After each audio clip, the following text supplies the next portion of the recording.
everyone for joining us tonight for this very special shiur tonight. I'd like to thank Congregation Beit Eliyahu for opening its doors, being such a place of Torah in the community. It's round of applause. We're a great honor to hear from Rabbi Dovid Orlofsky.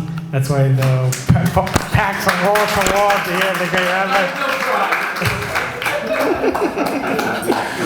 This year is being dedicated in loving memory of Mr. Jack Friedman, Yaakov Yosef ben Nata, Allah Shalom Neshama Shehav and Aliyah, Amen. And it's also being dedicated for the full shlema of Shapsi Saperstein, Shapsi ben Pesha Rachel, she had a complete full shlema of the Karov. We're going to hear a very special topic tonight, unveiling the secrets to thriving relationships in the home with parents, between parents and children and spouses. And we want to thank the organizers, the sponsors of tonight's shiur, the Chazaq organization, Amudim organization, the UJA. As we know, the great work of UJA is throughout the entire New York and throughout the country.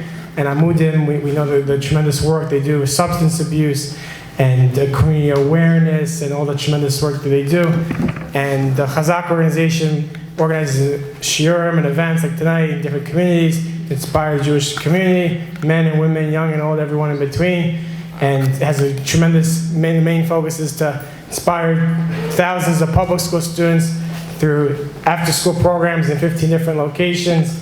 And since 2017 has transferred over 1,300 children from public school to yeshiva, Baruch Hashem. So we want everyone right here, everyone knows at least a cousin, a neighbor, colleague who has children in public school, and they should reach out to Chazaq to help them, give them a Jewish education. And without no further ado, it's a great honor. Everyone please rise for the great Rabbi Dovid Orlofsky. Thank you very much. What a privilege it is to be back with Chazaq. When I started my career as a public speaker, which has since collapsed, as has everything else that I have done, I have lost all of my jobs through my wit and personality. But the one place that hired me more than any place was Chazaq. They felt that I had a message and they wanted to get it out. And every time I would come to speak for them, either they would put it in Forest Hills and I would come 2 days beforehand and drive around looking for parking. Or they would always find some new place in Queens that I never heard of. So I never heard of Fresh Meadows. It's so exciting to be here. I passed by this giant shul, and it says the Conservative Center of Judaism in Queens. And I was like, I don't think that's the place, but let's keep going, yeah? And this was great. I only had to go around the block twice. I found a parking spot. I hope that guy doesn't have to pull out of his driveway, but otherwise, it is so exciting. And Chazaq is one of the most impressive organizations. Trust me, I speak for a lot of them and I get around. And I'll never forget one time I was speaking for Chazaq in some town in Queens. I don't remember the name of it anymore because there's only Kew Garden Hills. That's it. There's also Hillcrest, but that's only when you're, going from Kew Garden Hills to visit someone in Hillcrest. But otherwise, you don't actually live in Hillcrest. But anyway, so I found two things are true. That if a person says I live in Brooklyn, they mean Flatbush, and if they say I live in Queens, they mean Kew Garden Hills. So we were in some community. I'm not sure what it was. And Yaniv said, I want to tell you why I started Chazaq, because I figure everybody says they want to be Mashiach, and no one's doing anything, so I'm going to bring Mashiach. And everybody laughed, and he got deadly serious. He goes, I'm not kidding. I'm going to bring Mashiach. And I was like, whoa. And he actually believes it. It's unbelievable, Reminds me of the story of this kid who went off to yeshiva and he became very frum, and the mother comes to the rabbi and says, I don't know what to do with him. He davens 3 times a day. He doesn't talk to girls. He won't do this. He wears his hat and jacket. So the rabbi says, I do that. He goes, I know, but he means it. So Chazaq means it. They're serious about this, So the truth is that all of us want Mashiach, me particularly because I've been running my finances based on that. And if he doesn't come soon, it's debtor's prison. But anyway, But it is so exciting to be here again with Chazaq, and I thank everybody for coming out. Those of you who listened to my podcast when I used to have a podcast, which I've also lost through my interpersonal relationship skills, which we're going to talk about today. So my producer got engaged by Hanukkah time, and that's it, and he fell off the grid. And so I finally got a new guy, and we recorded 2 of them, and that was 3 weeks ago, and I don't know what happened to him either. And so he's been kidnapped by terrorists, but I don't know what happened. Anyway, we just keep going. But those of you who have seen it, you know that I just speak about what I think things should be and how things go, and I have no problem expressing myself. And so Mitzvah Hashem, I want to try to approach this topic in a way that I hope is going to be meaningful for all of us, and that's really what I'm starting out to do. So let's start at the beginning, right? When we talk about relationships, I'm writing a book. I've been writing a book now for about 20 years. It's taken me a while. My first book I wrote, which I never published, but is a masterpiece, is called The Last Book You Read Before You Assimilate. I was teaching in Discovery, and someone said, I'm looking for a book that will explain Judaism to somebody who doesn't want to read a book about Judaism. So I wrote that book, An Introduction to Judaism, and it's very funny, and I've given it to people to read. They go, oh, this is really funny, you should really publish this. But I know how to publish a book as much as I know how to produce a podcast. So that's my problem. But that book wrote itself, Then this book is very interesting. I used to write a column in Chinuch in the Hamodia. There was somebody who was writing a Chinuch column, and they wanted to go in a different direction, so they asked me to write a column. So I did it every other week. But I was giving the editors angina, because in order to write a column, you have to be disciplined, and you have to have a certain formula to it. Jonathan Rosenblum, God bless him, he writes 4 columns a week for different publications. He has it down straight. He knows just what he's doing. It's unbelievable. It goes from being a Yale law student. He probably had to write briefs and stuff. It's very good. I can only write if I'm inspired. So I would start an article, and I'd be halfway through, and I'd say, this is trite. And I would just get rid of it, and I would start another one. And I would keep doing this until I would come up with something that I was considered to be really on a ramah. In the meantime, the editors just wanted to print something. They just needed something there. And so I was always, they had to hold up the whole paper for me every other week. So they added a third person in to be able to write a column. And so it was once every 3 weeks. And my deadline schedule didn't get much better, a little better. And then when they added a 4th person already, I said, okay, forget it, But at the time, they were going to people who wrote columns, and they said, let's take all the columns and put it out as a book. And I said, I'm opposed to that. That's not a book. Because when you write a column, and I can tell you this, if you've ever had to write a column, the goal of a column is 2,000 words. And that's it. And if it's not 2,000 words, you add another story. And if it's more than 2,000 words, you take out a story. And you have to make it come to that point. But it's not just to take a whole bunch of articles. Let someone get the old copies of Ahmadiyya. I'm not going to put it out. I'm going to rewrite it. So I decided I'm going to rewrite a book on Chinuch. And as I started writing the book on Chinuch, I realized in order to write a book on Chinuch, I have to write about Shalom Bayis, because if the parents are not in sync, how are you going to raise a kid? Because what are you going to tell them? You didn't send them 2 different messages, Irrelevant story, but fascinating. I was teaching in Or Sameach, and this guy walks in. He's older than the average guy. He has more tattoos than the average guy. He's from South Africa. And I said, hi, who are you? He goes, they call me A.B. I said, okay, A.B., come on in, And as time went on, I realized he knew a little bit too much for a guy who was coming from where he was coming from. So I said, okay, A.B., what's your story? All right. He says, Gavriel Klatsko was doing Kiruv in Johannesburg. And he was doing all the regular stuff that people do and all the regular things, and that wasn't good enough for him. He was looking to get to the people no one was getting to. So he says, where are there Jews that nobody can talk to? He goes, well, there's a really rough part of town. Now, when you're talking about a rough part of Johannesburg, you're talking about rough, and the bikers and people like that, they go out there, So he walks in, he's about this tall, this little rabbi walks into this bar, and like everything goes silent, they all turn, you hear a couple of switchblades, and he says, drinks on me. That's a good way to win over a crowd in general, So a couple of the Jews come over and say, Rabbi, what are you doing over here? He says, I'm looking for you. He says, looking for us? What do you want? He goes, I want to give you guys a shir. He says, Rabbi, we're not going to go to a shir. He says, it's called a Jack Daniels shir. I'm going to come in here once a week, and we have to finish a bottle of Jack Daniels.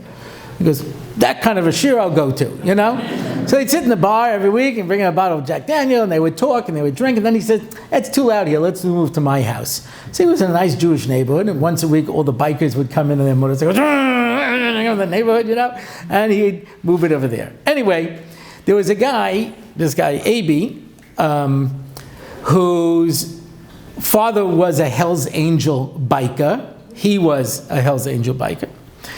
His mother went to Beis Yaakov. Now, I really want to meet this shadchan, and I don't know what he was thinking, but boy, that's creative. You know what I mean? Talk about a shidduch crisis. Anyway, so she had sent him to cheder, etc., and he got turned off, and he went with his dad, and and he was a biker, And he became like really, he joined the South African army, and he was like, hiding out in the jungle, and then he was this, and and then now he was, what the lowest level is called a tow trucker, because what they do is they listen to the police radio when they hear there's an accident, and they run there so they can get the broken car first. And they all, sometimes they have to fight it out with other tow truckers. It's a tough thing. So a couple of the guys say, Abi, we got this shir with this guy. He gives us, Jack Daniels. You got to come. He goes, I don't go to a shir. I'm not going to a shir. So they tell him, I got a great guy for you, but he won't come, So he goes over and he says, Abi, I'm going to bring you back. He says, not me, Rabbi. He says, Abi, I'm going to bring you back. Never said another thing. But he would, he says, for the next 6 months, I experienced something I never experienced in my life. Unconditional love. I couldn't be bad enough that Reb Gavriel wouldn't love me. He'd see me driving my tow truck on Shabbos. He'd come over and give me a good Shabbos. He'd see me coming out of a treifa restaurant. He'd come over and give me a shalom aleichem. He invited me into his house. We hung out with his kids. It was. He says, I didn't get this from my parents. I didn't get it from my grandparents. I didn't get it from my Rebbeim. It was just the most unbelievable thing you could possibly imagine, And then he died, 28, had a heart attack and died. And I didn't know what to do. So I went to his almana and I said, what do I do? He says, go to Israel. He says, I can't go to Israel. He says, that's what God would have wanted you to do. And that's how he walks into my shir in Or Sameach. But I'm thinking about this kid who was being raised by a mother who was trying to raise him with Beis Yaakov values, and a father who is a Hell's Angels. You understand? A kid is going to be confused because you're getting two different messages. I mean, like really diametrically opposed messages. So I realized I'm going to write a book on chinuch. I have to include about shalom bayis. And as I start writing about marriage, I suddenly realized I have to write about life. Yeah, because how do you get married? You have to get married with a very clear vision of what I want out of life. That's why you get married. A lot of people don't know this. Yeah, I was giving a vad to guys in their 20s who were in the mirror and they were already dating. So one of them came over to me and says, look, we're dating. We have no idea what we're doing. Could you give us a vad? I said, there are 300 people on salary in the mirror. I'm not one of them. Go find one of them to give you a vad. What do I have to do with the mirror? He says, nobody does this. He says, once you get engaged, there are people who give you chos and shmuzin. Once your marriage is falling apart, people will tell you why, but no one will tell you what to look for when you're dating. No one gives you any guidance. So I said, I don't have time for this, So he says to me, Rabbi Orlofsky, if my marriage was falling apart, would you find time for me? I said, probably. He says, so it's in your best interest to help me now, because you'll save time later. And on some level that made sense to me. I was like, it's a good thing this guy later went into sales. But anyway, so I get this little chabura together, and I tell them, no cassettes, no recording devices. And I start off with a trick question, because I like to start with a trick question. I always do this, When you start with a trick question, people get totally thrown. I once had a couple of yeshiva guys at my Seder table, and one by one they all took out their first box of notes. And I said, this is going to be a really grueling evening. I better throw these people off, kilter right away. So I gave them a trick question. I said, why do we have a Seder? Not one person could give me a coherent answer. Not one. Yeah. So I got all these guys here. So I think I'll start with a trick question. I said, why should you get married? So one guy, without hesitating, raises his hand. He goes, to give. Everyone's like, ooh, the guy read a book. You know what I mean? To give. Well, I must have gone over great on a date. What do you want to get married? To give. Gewaldig, But you see, me, I'm the little boy who notices the emperor has no clothes. So I said, why, there's no one to give to in the mirror? You can't learn with a younger bacher? You can't clean up the dira? You have to get married to give? He was devastated. He had memorized this answer. It had always worked for him. So now they have to actually think. They have to think. So a guy says, to have children. I said, so you're not really looking for a wife. You're looking for a strip of DNA, somebody who will bear you many strong children. It is a son. Something like that. You don't really care about the girl so much. So he realized, that's a kasha. So someone said, well, there's so much to do in life. One person can't do it themselves. I said, hire a personal assistant and pay him by the hour. It's much cheaper. You understand? Work out how much it will cost you to hire somebody versus getting married. You know what I mean? You don't have to buy them jewelry. You know what I mean? It works out much easier. I said, oh, taka, yeah. One guy says, it's a mitzvah. I said, oh, you'll have the easiest time. You'll just say, tell me when the wedding is, I'll show up, I'll give the ring, go back to the base medrash, that's it. I don't have to worry about it. I'll just do the mitzvah, get it over with, and then, go on and go on with my life, So there were more terrible answers like this. And finally, there were two guys, they gave the correct answer, yeah? One guy said, my mother's making me.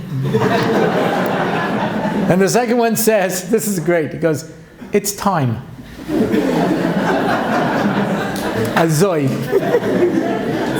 So finally, one of them realized how inane they sensed because they were already dating. So one guy says, okay, what's the answer? I said, I'll tell you what I think the answer is, but first I want you to take a moment to reflect upon the fact that it's just dumb luck you didn't find somebody that you like and decided to get married, because not one of you here can tell me why you should get married. So they felt a little abashed. And then I said, don't feel bad. Most married people don't know the answer to this question either. And you can go to people who are married 10 years and say, why'd you get married? You said, you get married because, everybody gets married. You get married. That's the best answer, I, on rare occasions, have had to do marriage counseling, which is not my field. I have no training. I never like to do counseling because I don't know what I'm doing. You know what I mean?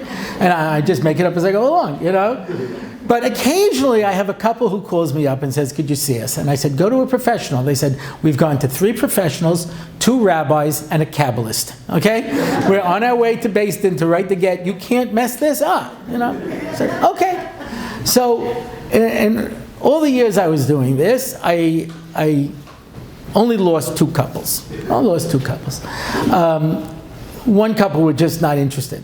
In fact, I always say at the beginning, I say, if at any point one of you puts their hands over their ears and say, I'm not interested in getting married, I'm not interested in listening, so then there's nothing. So at some point, the husband called me up and said, I'm not interested in listening anymore. I said, okay, so let's negotiate the best divorce that we can. That's all. Let's try to, make this work nicely, yeah. But I had another couple. You've heard the expression, a match made in heaven? This is the opposite. And the 2 of them clearly did not like each other. I don't know if they ever liked each other. So I said, tell me something good about your wife. And there was this very, very long pause. And then he says, she's pretty. Okay, anything else? Even longer pause. And he goes, she's a good cook. Is there anything else? No. Okay. I said, what do you like about him? It wasn't a very long pause. Nothing. I said, okay, you guys clearly have nothing in common. Why are you married? What do you do? We watch movies. I said, okay, so if you're Siskel and Ebert and you have a show and you're reviewing movies, that makes sense. Otherwise, you need more for a marriage than just we sit and watch movies, And so I really encouraged them to end this while they could. And the wife decided she's going to give it one more try. And I said, you're making a mistake, because when this falls apart the next time, he's going to walk out the door and leave you in a guna. Take the get now. No, I'm going to give it another try. And she got pregnant, and she had another kid, and he walked out the door and left her in a guna. I hate being right all the time. It's a curse. It's a curse that I suffer. Anyway, but I'm not always right. One time I was wrong, but then it turned out I was mistaken. But anyhow, this is why I'm so insufferable. Now you know why I lost all my jobs. And I was like, my wife said once, I always wanted to marry Mr. Right. I didn't realize his first name was Always. Anyway, so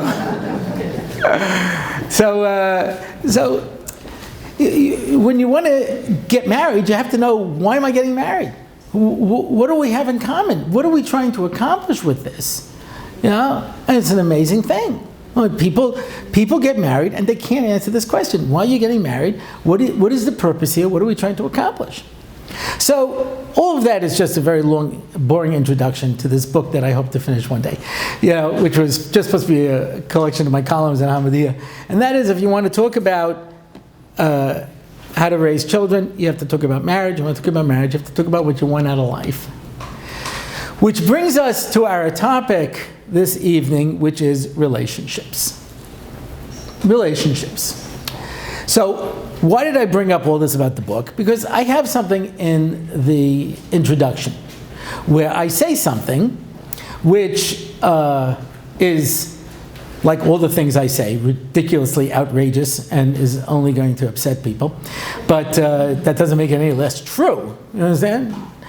And I said, you understand that every work on chinuch that has ever been written is today worthless. Totally worthless. And those of you who have children, and you've ever tried these things, you know it's worthless. The reason it's worthless is because parenting is based on an assumption. I am the parent, you are the child, and I will tell you what to do, and you will do it.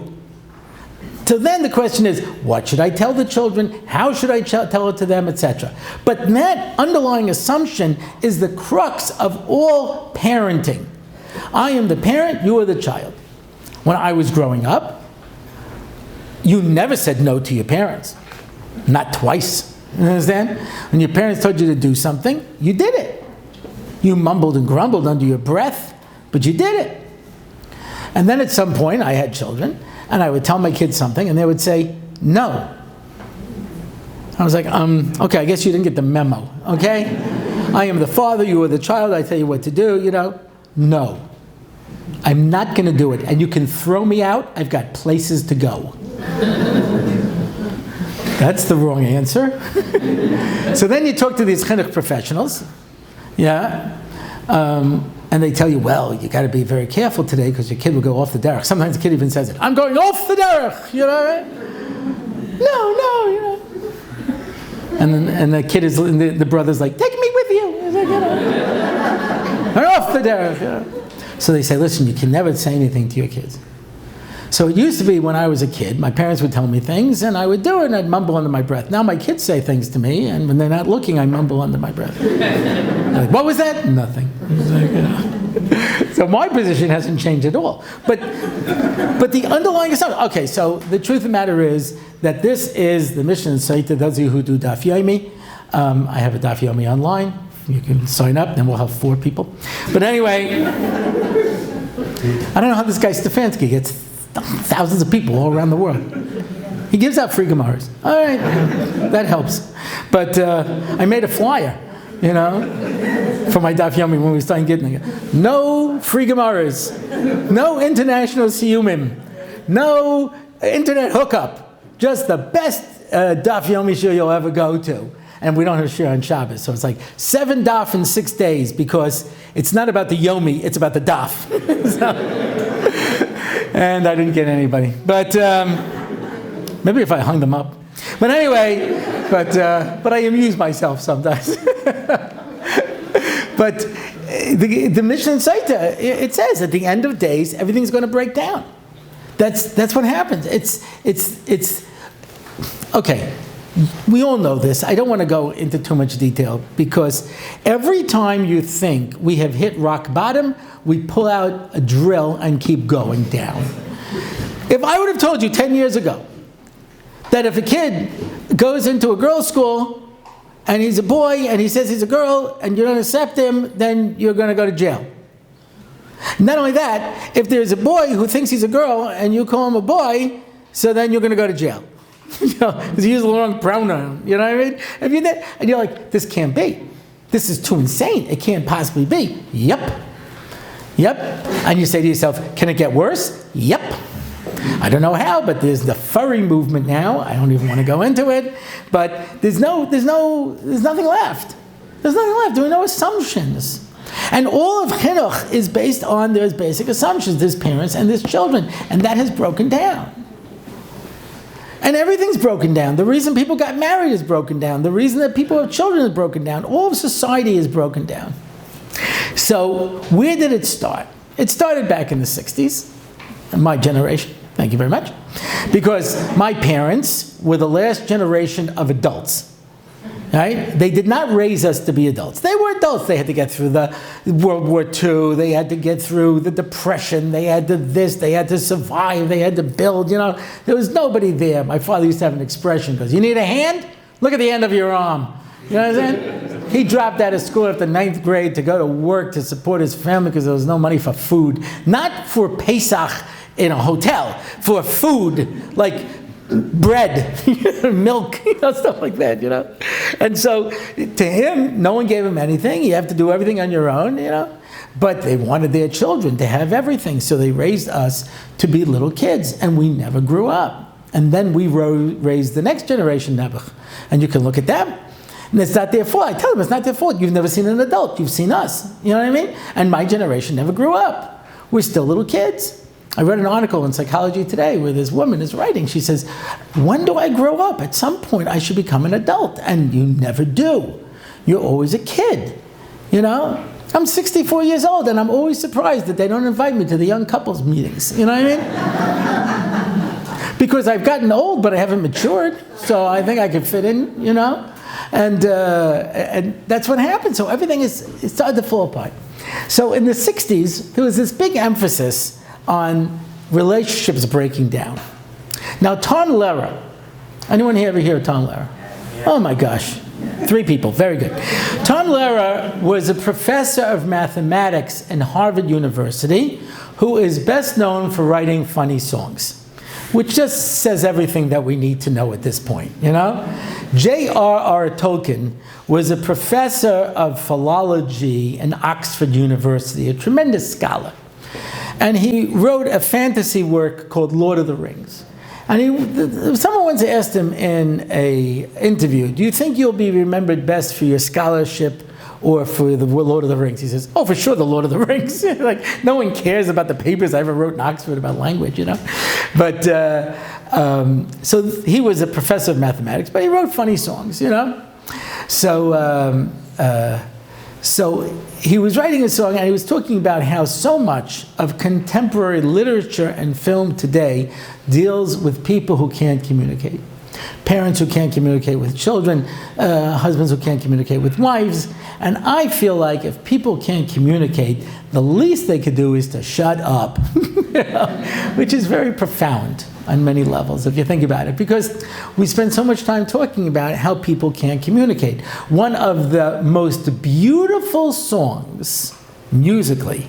And one of the most depressing songs at the same time that was ever written was written by Simon and Garfunkel.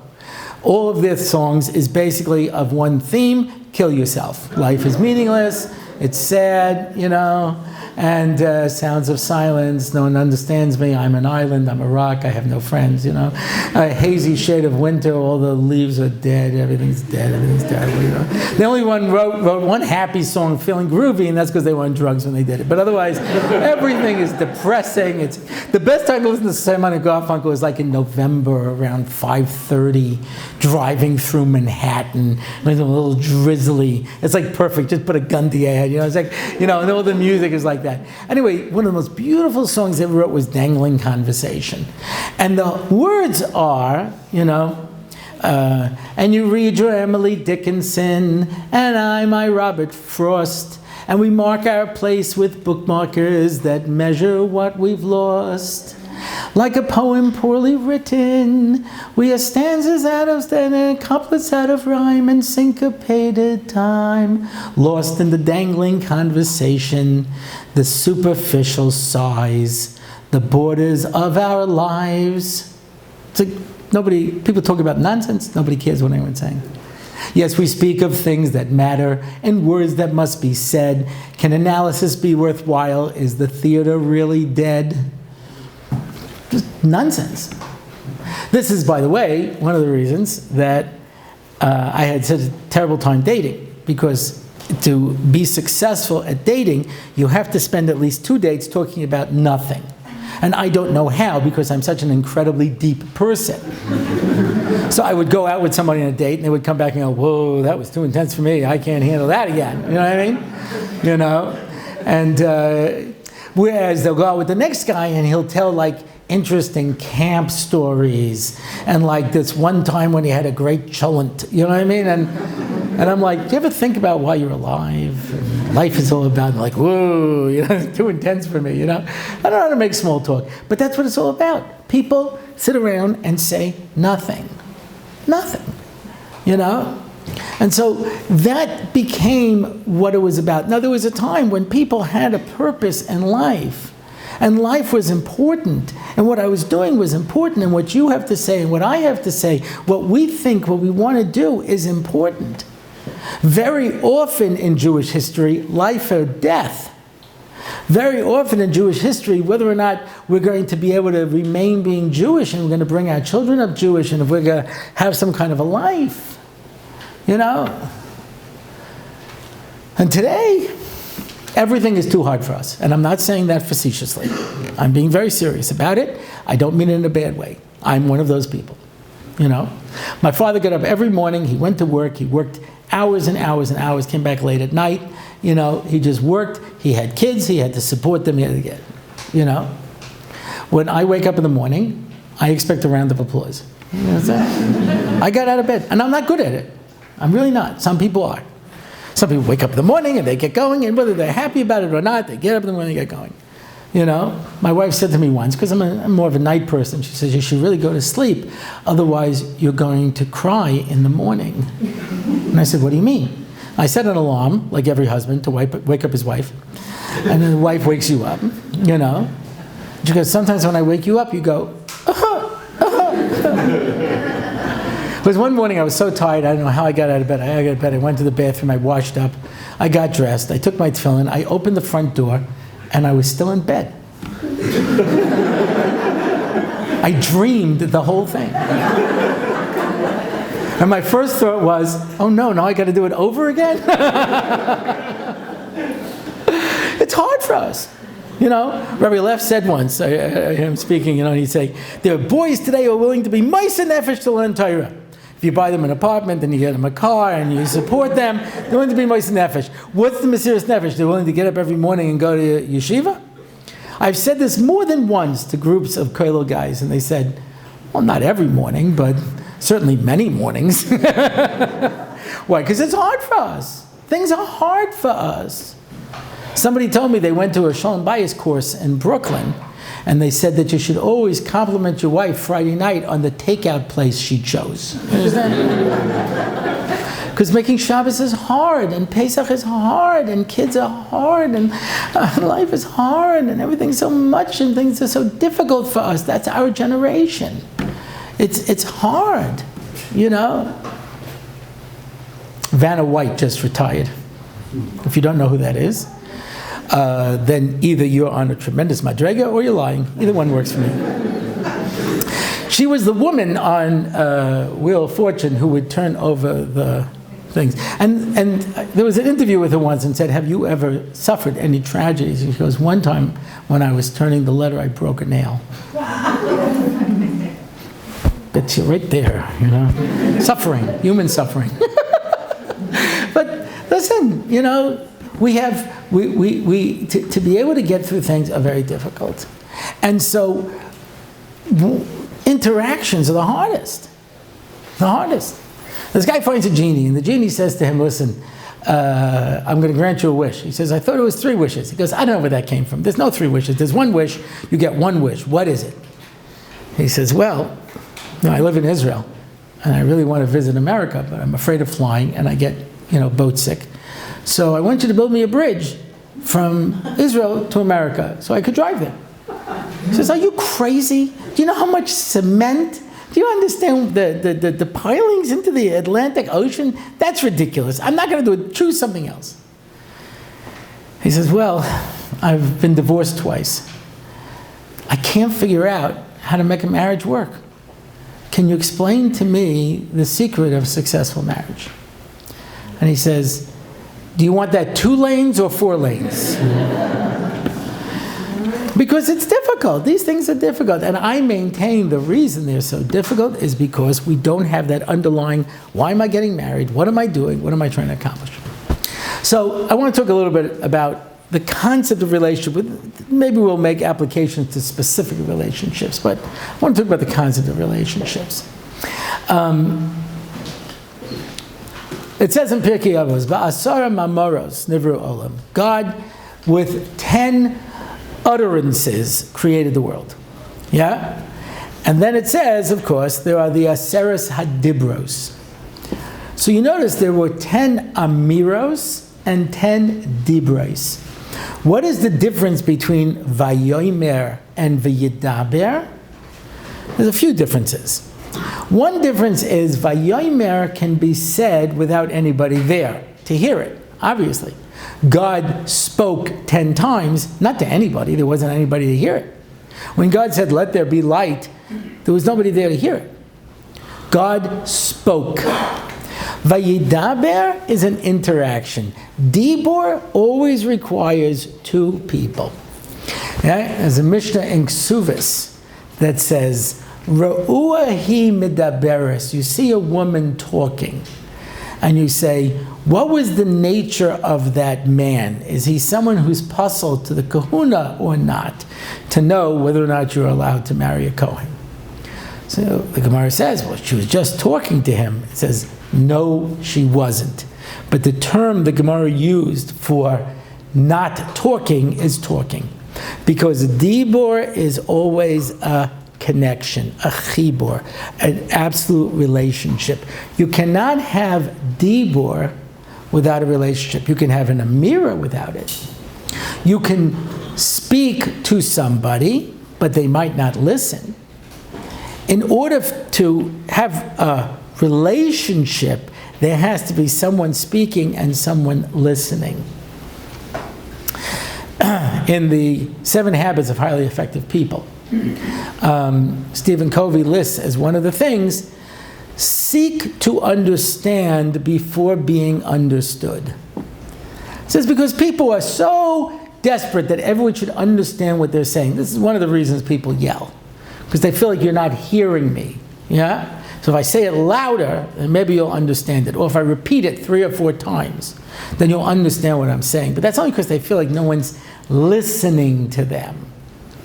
And that's why one of the techniques to use is when somebody says something, goes, I feel like no one's listening to me. You feel like no one's listening. Yes. So now the person knows that you chap what they were saying. You don't care, but at least you understand. You know what I mean? So, that's a dibur, right?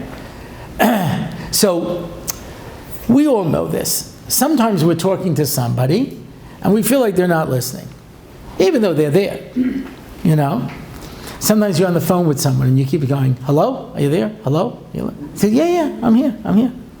But we don't feel like they're there. We don't feel like they're listening to us. We don't feel that connection, that chibur, that dibur demands.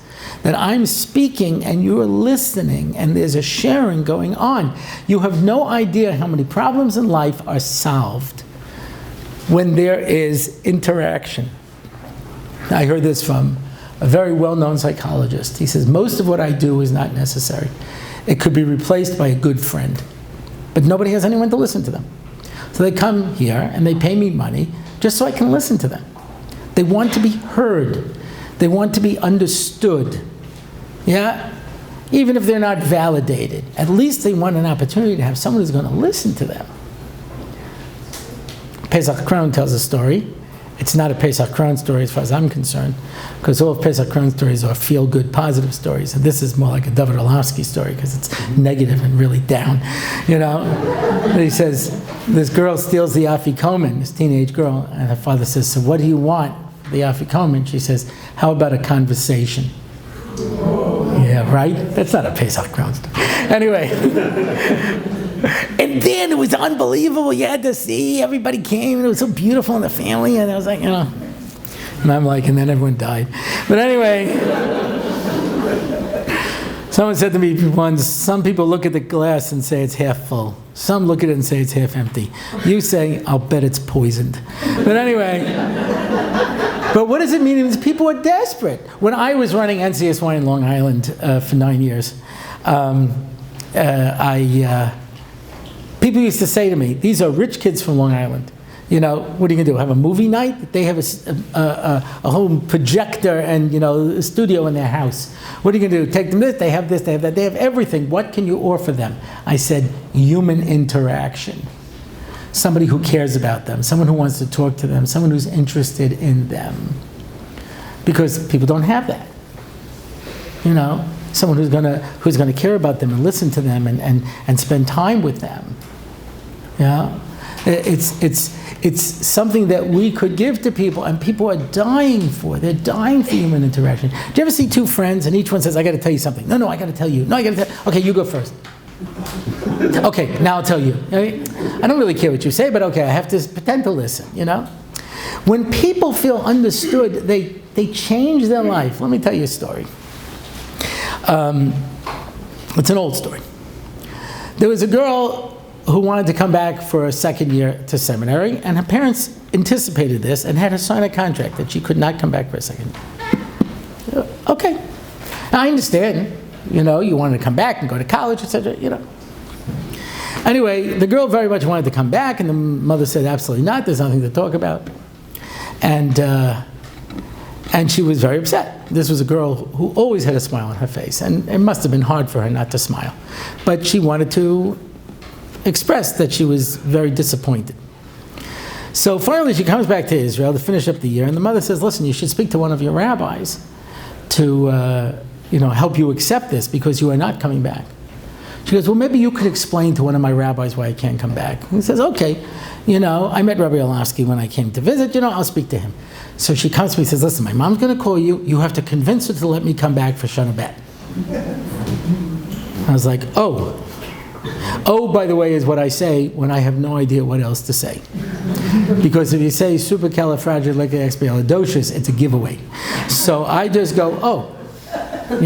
So like when someone says to me, I think Judaism is outdated and irrelevant to today's life, I go, oh. It's really pretty easy, you know what I mean? Because, what do you think about intermarriage? I think it's a terrible thing. Oh, because my husband married a shiksa.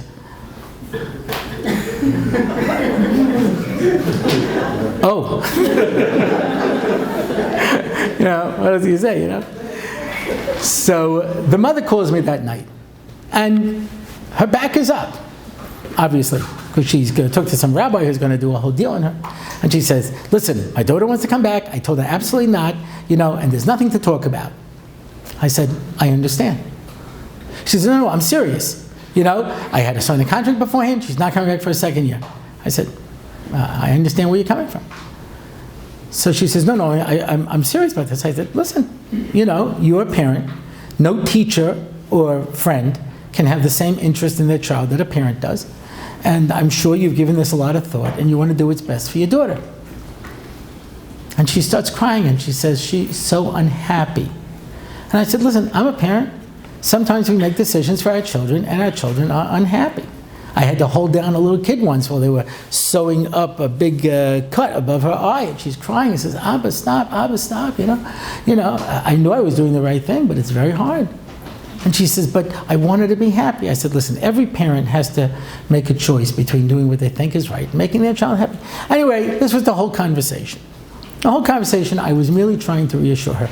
And when she hung up the phone, my wife said, aren't you supposed to be convincing her to come to Shana Bet? And I said, seek to understand before being understood. People have a position. She's not crazy. She's not bad. She has a position that she wants to be taken seriously. It's her child, and she deserves that. I come in 2 days later to this seminary, and the girl says to me, you're a genius. My mom said I could stay for Shana Bet. What did you tell her? I said, well, you have to know how to speak to people. I was like, I did nothing. All I did was understand where she was coming from, and that's all that she wanted. She wanted to be understood. She wanted people to know that she's not a bad person, and she's not this, and she has her child's best interest in mind, and she wants to be taken seriously. And so we go into a relationship, and instead of looking at it from the other person's point of view, we always look at it from our point of view. There's a fellow who was involved in Kiruv, and he was very successful, and then he built a Kiruv center. And now he had to raise the money to keep this center going. And so he used to just go and schmooze with people and learn with people, etc. Now he's fundraising.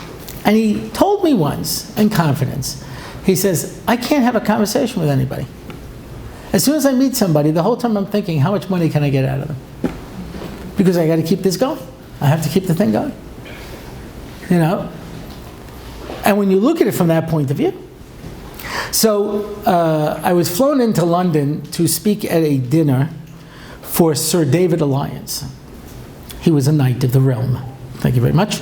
And they brought me in to speak. Now, I had never spoken to upper crust society before. This was a very special occasion for me, And I'm watching them install the lights to shine on every flower arrangement on each table. I see his personal butler walking around, picking up each glass, making sure there's no smudges, And it's really very impressive. And then the upper crust of English society begins to assemble. The colonel was there. I don't know if he was a colonel, but he had a white Walrus mustache and a monocle. And he would go, yes, very good. I said, okay, Colonel Mustard. I know him from Clue, you know what I mean? I know all these fancy people, and I'm terrible in social situations, because social situations require you to make small talk, and I don't know how. So I got the only drink I know how to order, which is a screwdriver, and I leaned against the wall, and I put on my trying to be social smile. Anyway, I went through about 3 screwdrivers, and I can't drink. I have no tolerance to alcohol, I didn't really make any conversation. I nodded at people throughout the night. Anyway, they bring me into this dinner, and I'm sitting at a table with multi-millionaires, billionaires, you know what I mean, and trying to make some conversation, And then they invite me to get up and speak. And everyone in the room lights up a cigar. And I stand up there between the drinks I had and the cigar smoke. The room is spinning around. And I'm holding on to the stender for dear life. I don't know how I got through the speech. I must have sounded like I was dead. And they said, Rabbi, that was the most enthusiastic speech I've ever heard in my life. I was like, gosh, I hate to see what these people... If I had been in full form, they probably would have all died right on the spot. Anyway, this one fellow comes over to me who's a major person in real estate, and he says, Rabbi, I really need to speak to a rabbi. Here's my personal number. Please call me. I'll send my Rolls Royce for you, and you come and speak to me. So So I go back to where I'm staying, and this person, works in real estate, and I said, this guy wants me with him. He goes, he's the biggest guy in London. I said, I have his personal number. He goes, well, everybody's trying to get that. I said, yeah, you can take it, I call him. It was my first and only time in a Rolls Royce. I go to his office, and he's sitting behind this big desk, and he's just kicking out somebody, some deal for 300 million pounds and all this kind of stuff. And he starts talking to me about his life. And he's married, and he's got a couple of kids, and, there's nothing going on. So he's running around with models, and he's going here, and he's doing all this stuff. So I finally say to him, what's wrong with you? How long do you think this is going to go on? Your wife is going to divorce you and take half of your money. Yeah? I didn't know about Jeff Bezos then. I would have brought to that, Bill Gates. She got divorced, take away half your money. Your kids are never going to talk to you. You're going to lose everything you have. What, were you crazy? He says to me, Emet, Rabbi, Emet. I said, don't tell me I'm right. I know I'm right. What are you going to do? Action plan.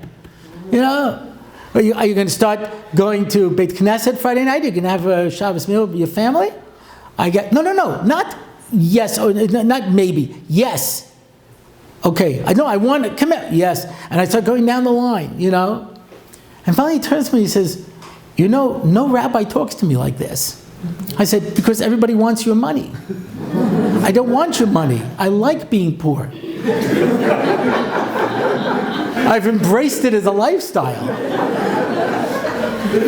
One time I bought a Powerball, it was a lot back then, it was $600 million, and my son buys one, and I said, don't waste your time. He goes, you're never going to win. What would you do with $600 million? I said, well, I'd figure out what to do. He goes, okay, you buy all your kids' houses, and you buy all your kids' cars. Now what?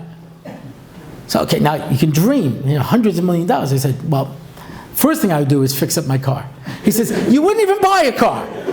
You wouldn't even buy yourself a fancy car. You'd fix up your Honda. That's what you would do. That's your she'ifas. You know what I mean? It's sad. It is sad. But I said, you could spend it? He goes, oh, easily. But here's a guy who nobody will talk to him honestly, because no one's trying to understand where he's coming from. No one wants to know him. There's no dibur. There's only a mirror. He speaks, and everybody nods along, and all they do is see the little, dollar sign in their eye, or pounds. It's much harder. It's like an L, And how much can I get out of this guy? What can I get out of this guy? As opposed to looking at it from his point of view, what can I do for him? How can I help him? And it's the essence of every relationship. Rabbi Orlofsky has a brilliant statement. He says, children are not nachas machines. You don't have children so you can have nachas. Trust me. Understand? We have a lot of kids because my wife likes babies. She always forgets that they turn into teenagers. Understand? I was a Kohen at a Pidyon Ben. You have this kid for 30 days. And the first question the Kohen says is, what would you prefer, the 5 shekels or the baby? And so far, nobody said, keep the baby. Understand?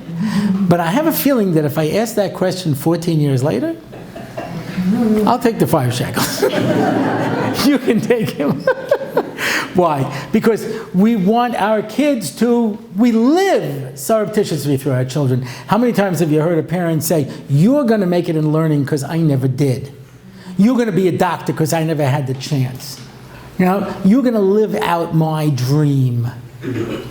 I had a girl who became from the NCSY, and she was dressing tsanua, and her mother was very upset that she was dressing tsanua. So she says, you're a young girl, you have a great figure, you can wear all these outfits. I wish I could wear them. So she wants to dress her daughter up in these little outfits and live through her surreptitiously that, oh, look at that, everyone's looking at me. That's sick, The children are not there for us. Our job as parents is to look at them and see what I can do for them. And that's why one of the big reasons that there is a problem in marriages today, in my opinion, is because people go into a marriage and say, what's in it for me? Rabbi Dr. Hirsch Weinreb was speaking once about the problems in society. every week the Hamadiyah finds another crisis, you know what I mean? So, and always some new disease, so that they suddenly discover, so, it could be, it could be your husband has breast cancer. It is possible, There's been documented, and everyone reads this and like, oh my gosh, it's like, what am I dying of this week, And there's always some social problems. So he said all these social problems always existed except for one. Young couples who get divorced in the first 2 years. That's new. It's reached tremendous proportions. And when I speak to people who are wrestling with this issue, they always tell me the same thing. I don't need this. I don't have to put up with this. That's not what I get. I didn't sign up for this. I never heard that from my parents. Of course you have to put up with it. You're married. You understand? That's why my parents' generation had this great word that has been lost. Hollering. Stop hollering! I'm not hollering, you're hollering. I talk loud. Stop hollering! It's like, everybody's hollering. Yeah. But everyone understood. Listen, you're not perfect, I'm not perfect, the two of us are not perfect, but it's not about me and you, it's about us building something in this world, something bigger than that. My father was not Shomer Shabbos. He came from a Shomer Shabbos home, but he had to drop out of school at the 9th grade, he had to go to work, he worked Shabbos, But when he got married, he wasn't Shomer Shabbos, he had one goal. I want to marry a Jewish girl, and I want to bring up Jewish children. I want to build a Jewish home. I was a guy who didn't keep Shabbos. When I was a little kid, he used to say to me, you marry a shiksa, you're out of the will. I didn't know what a shiksa was, I didn't know what a will was. Okay, Dad, I was like, I don't know what he's talking about, you know what I mean? But there was an idea that we're being brought up with a purpose. The purpose. I went to the Hebrew Academy in Nassau County, I started in 1964. And I was doing a question and answer once with a group, and every question was basically the same. Why is the educational system turning my children off from Judaism? And I said, there's one site that I've been able to see. When I went to Hank in 1964, everyone knew that Orthodoxy was dead in America. You do read everything at the time. Everyone knew Orthodoxy was dead. Orthodoxy was a religion for old men in the Lower East Side and the South Bronx, but every new community that was opening was conservative, And if the fact that you were going to an Orthodox day school, and almost none of the kids in the school were Orthodox, nobody was Shomer Shabbos. The fact that you were willing to go made you a hero. You were keeping the Jewish people alive.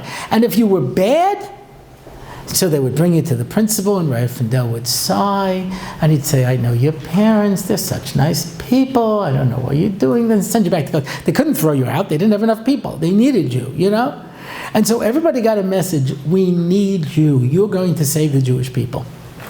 Today a kid goes to school and gets the message, sometimes openly, sometimes obliquely, we don't need you here. Step out of line, I got 3 kids waiting for your spot. You're lucky you're here.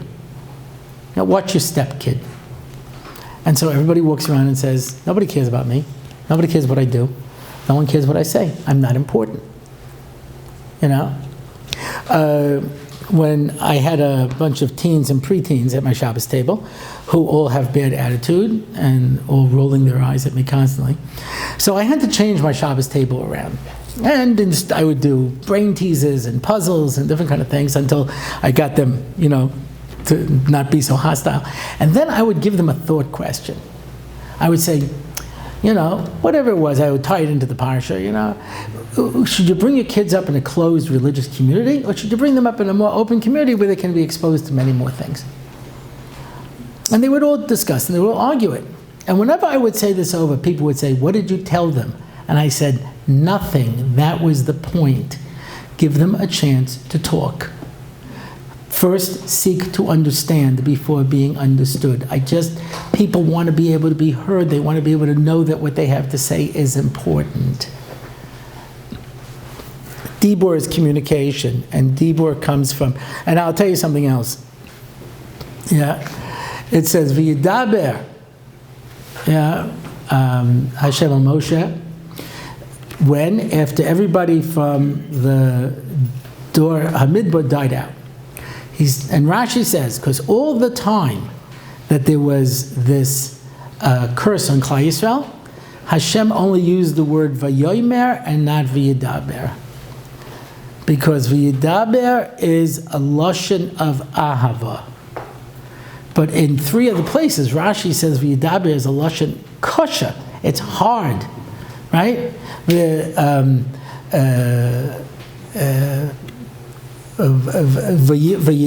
Yehuda. It says lashon kosher, hard things. V'yomer is a lashon raka. Kos samara lebeis Yaakov, lashon raka. It's nice. V'yidaber. So 1 second. You're telling me v'yidaber is a hard lashon and it's a lashon of ahava? Yeah, because only your best friend will tell you when you're doing something wrong. Only somebody who cares about you is going to tell you your life is not where it belongs. That's v'yidaber. That's a relationship.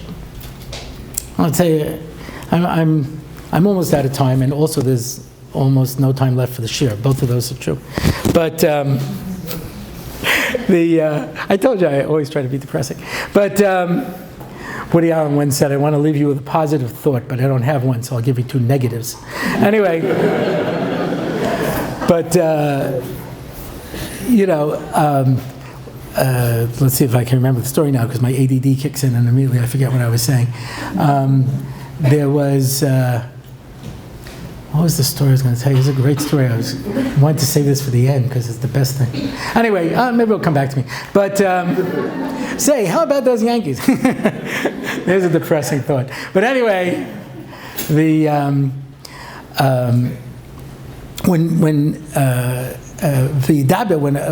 a person cares about you and they want to tell you something, so it's only the people who care about you who are going to tell you what you need to hear, right? Yaakov wants to give his children brachas, and he says, Ruvain, pachas kamayim, you're flighty. Shimon Levi, you have serious anger management problems. That's a bracha. Just say kol tuv, right? Reb Chaim Kanievsky, he would always just say bracha v'atzlacha. After a while, that was too long. He had too many brachas, so he would just say bua. Rashi Tevas, bracha v'atzlacha, bua.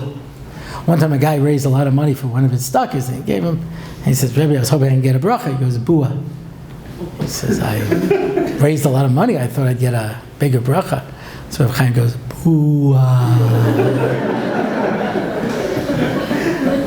So I talked to kids today, I said, because the best bracha is that when somebody cares about you, they're going to tell you what you need to hear, even if you don't want to hear it. Because those are the people who care about you. And the people who care about you are the ones who are going to tell you what you need to hear, even if you don't want to hear it, even if you don't enjoy hearing it. But it's because they care about you. And somebody who doesn't care about you, the easiest thing in the world to do is to ignore you. Oh, I remember the story. Oh. Phew. I'll tell you the beginning because I'm going to tell you something else and I'm going to forget it in a second. It happened in Camp Sternberg. Just remember that in case I forget anything else. But, the first time we went to visit Pesach Kron, I don't know if you ever see when he speaks, he's got all these elaborate notes and each story is on a different card and then he numbers the cards and he puts in his notes and everything is all organized. And my kids were watching this and they're like, wow, that's unbelievable. He goes, well, doesn't your father do something like that? He goes, no. He just talks. He says, but doesn't he forget things? All the time. Okay, I forgot my story again. What? Oh, Sternberg. Okay. So I go to speak in Camp Sternberg. And afterwards, this girl comes over to me and says, you should know, I didn't go to any of your classes. So, okay, I'm not getting paid by the head. I don't care. And he says, and I told all the other girls not to go also. I said, okay, I don't care. But just out of curiosity, why? He goes, because I heard you say something once on a tape, and I said, any rabbi who could say something like that, and no one should listen to him. I said, wow, now you have me intrigued. What did I say that was so terrible? He says, you told the story of Bruria, Maisa Bruria, that Rabbi Meir said, Nosham daitin kalasein, women's das is kal, whatever that means. We're not going to go into it now. And Bruria laughed. So Rabbi Meir says, okay. And he sends one of his talmidim to seduce her. Now that's not going to be easy. Bruria was not an easy mark. In fact, the Gemara tells one time that one of the chachamim, she was walking and they were at a crossroads, and he says, which is the correct road to Tzipori? And she says to the Tana, Shaita, idiot, don't you know the Chacham say, Al tarba sicha na isha? You shouldn't talk too much with women. You should have just said, where Tzipori? So this is not an easy mark, you understand? But the Rebbe asks, so you do the best you can. Anyway, he works on her, I don't know what, it doesn't say, brought her flowers, brought her this, I don't know what, And in the end, she agreed. And the Rebbe comes out and says, Nashim Dagan Kalasein. And she killed herself. I said, look, it's not my story, it's a Rashi in Avodah Zarah. I was just quoting a Rashi. Because, well, that's a horrible story and no one should ever tell it. I said, listen, it's Rashi. Rashi has more credentials than I do, She goes, but why did he do that? I said, obviously he didn't know she was going to kill herself. He didn't anticipate that, He says, but why did he have to prove it to her? He goes, because he told her something that Chazal said and she laughed. So he says, so what? So what if she doesn't? I said, because let me tell you something extremely important, And that is, if you take somebody seriously, then you argue with them. And if you humor someone, it's only because they're not worth your time. So if someone says to me, I think da, and I go, oh, it's only because I've decided you're not worth my time. But if it's somebody that I respect, I'll say, why do you think that? Why'd you say that? Why'd you this? Why'd you that? It's not enough for me just to humor you. I take you seriously. And if I take you seriously, then I'm going to engage in this relationship wherever it's going to take me. And that's why when a spouse, just humors the other one, or when we just humor our kids and we don't take them seriously, then they start to pick up on it. And they say, they don't care enough to argue with me. Because if you cared, you would argue. Because either I'm right or you're right, but we're not both right. And let's figure out who's correct and who's not. And let's try to come to some resolution. Sometimes you have no choice. Sometimes there are people who are not interested. We all have people like this in our life, where we realize at some point, it's a brach levatala, I'm not going to get through to this person, they're not interested in engaging, and then you have no choice, you have to humor them. Baligaiva are the most fun in the world, because I make so much fun of them and they never realize it. Because they're so full of themselves, and then I go, oh, that was unbelievable, you're the smartest guy I ever met, and I'm like laying it on so thick that everyone in the room is giggling, and the guy's like, yes, I know. You know what I'm saying? So, because they don't care, they're not interested in constructive criticism, they don't want to become better. A relationship means, it says in Pirkei Avos, Aseh lecha rav v'kaneh lecha chaver. Aseh lecha rav, you have to choose who your rabbi is going to be. But you got to get a friend, even if you have to buy a friend. Someone who's going to tell you, hey, don't do that. That's wrong.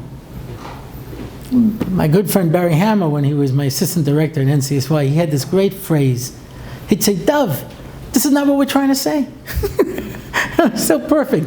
It doesn't make a difference. I had 100 cheshbainis, but he's like, Parshas Korach. Yeah. Why doesn't Aviram there? Because as soon as there's action, doesn't Aviram come. Why is Korach there? Because he thinks that he should be the Kohen Gadol. Why these 250 people from Reuven there? Because he convinced them that they're all going to be the Kohen Gadol, and he knows they're all going to die, and he doesn't care. But there's On Ben Peles. Why is On Ben Peles there?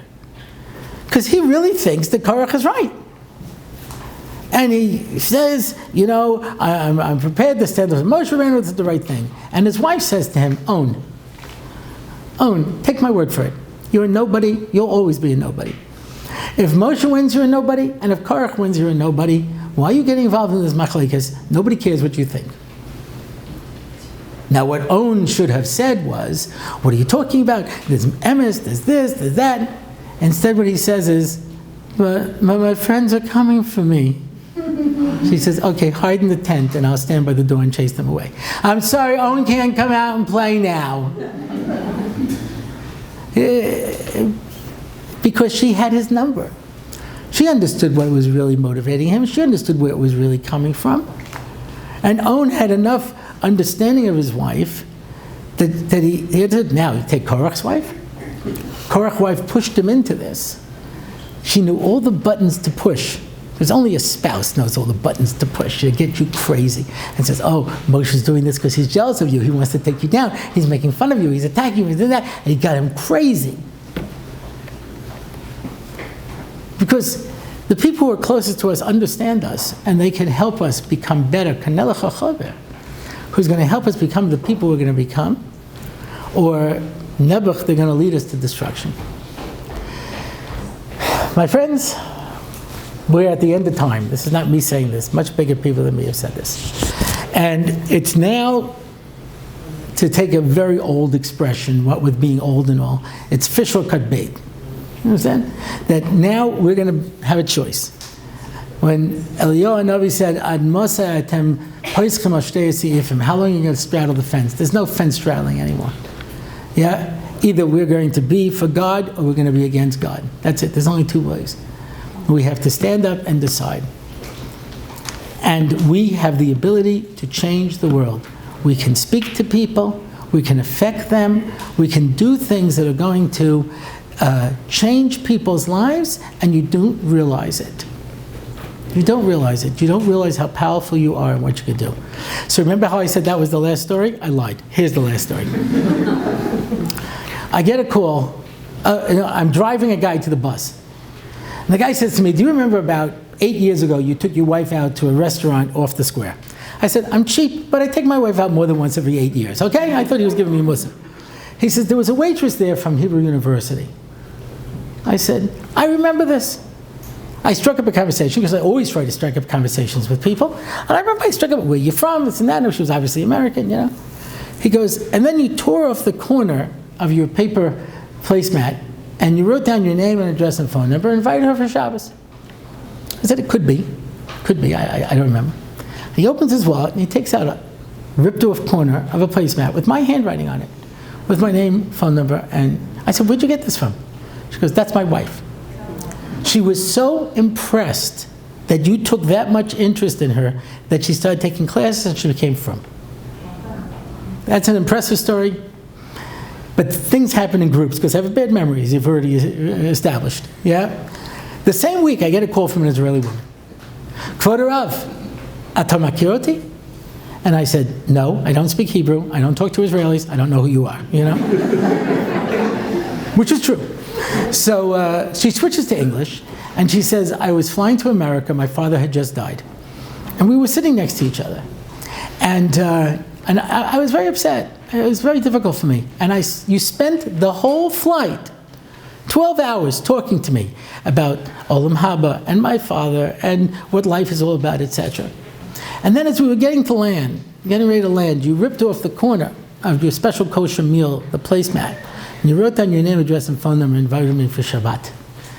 And I was so impressed by that I became a Chazar B'tshuva. And now I needed to have to ask a rabbi a question. I didn't know who to call, and then I realized I still have this piece of paper in my wallet. I said to a group once, what do you learn from this story? And they said, you should get business cards. Something to be said for that. I said, what I got out of that is, and I'll tell you full disclosure, I've done that dozens of times. And I'm sure that every time I give it to somebody, they throw it in the garbage and laugh in my face. I'm sure of it. And here's 2 times that I know that the people came from. Maybe they all became from. And I tell people, you can make people from by inviting them for Shabbos, and you don't even have to have them over. Because that's a lot of work, you know, and it just costs you a little corner of your placemat. You know, it's nothing, you know, you just carry a pen, you know. And I said, I never believed in a million years that when I would write down my name, address, and phone number and give it to someone and invite them for Shabbos, that it would affect them at all. I was sure they laughed at me and threw it away. And you meet people and have relationships all the time. You have it in your family, you have it with your children, you have it with your siblings, you have it with your parents, you have it with your spouses, you have it with your neighbors, with the guy you meet on the bus, you have people at work. You're always meeting people. And when you reach out to them and you make that kesher with them and you build that relationship, you make a dibur. not an amira, where you seek to understand and try to establish that relationship with them, you cannot believe the power you have to change the world. We're at the end of time, and HaKadosh Baruch Hu is deciding who of Klal Yisrael is going to come back, and we're going to decide who those people are going to be. You have been a great group. Thank you so much.